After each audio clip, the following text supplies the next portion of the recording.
Hello everyone. This is a video I decided I'd do. Being that I had just rebuilt this boat, I didn't see anything wrong with it.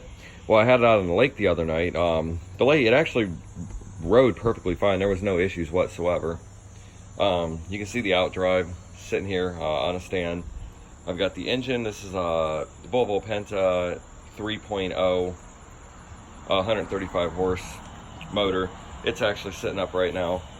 To give a recap, I had turned off the boat, and then when I went to start the boat back up, I heard like a grinding noise. I immediately knew what it was. I knew the starter was going to have an issue. Right from day one, I just didn't address it because it would involve pulling the motor out of the boat. But what had happened is one of the starter bolts was slightly bent.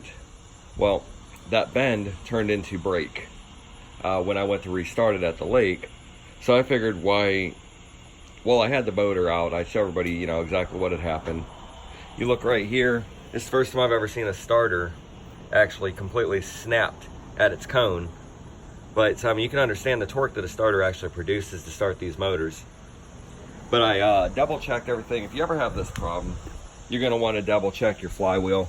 That's definitely the first thing you check. So you look at your flywheel, make sure all your teeth all the way around are uniform, to make sure they didn't get any kind of damage sustained when that starter broke, or whether it tried engaging, on the gears. Like I can see right here where there's some metal shavings.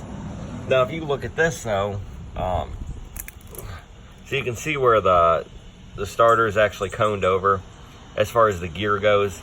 So I got lucky in this case because it didn't damage anything as far as my flywheel went. Now that's why I said check it, because that's a common thing. If your starter goes bad or it cocks, you'll end up with damaged flywheel as well. The cause of this, just so everybody knows, is on these marine motors, what happens is the vibration of the motor loosens up the screw or the bolt, and in turn it loosens up the starter, and then when the starter goes to engage, it snaps the bolt. So now on this one here, I can't show you right here. I'll show you when I get this on an engine stand. But right here, under here is where the starter bolt that actually broke. So it's gonna have to be drilled out and tapped back out, all the whole 9 yards after a bolt breaks. So hopefully, I'm just hoping it's not super tight in there. This would be the outside cover right here that goes on the flywheel. It's just the outside flywheel cover.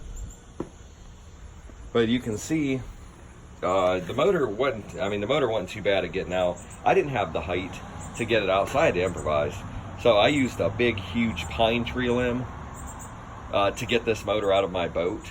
The motor, I'm guessing, probably weighs, fully equipped like it is right now, right in the neighborhood of somewhere in 700 pounds. So what I did is I went to Harbor Freight and I just got a simple chain hoist, and that's how I got this motor out. But I'll make another video as I go along, as I start repairing this. I'll show everybody how to drill them out and all that stuff. But until next time, I guess I'll see you. Bye.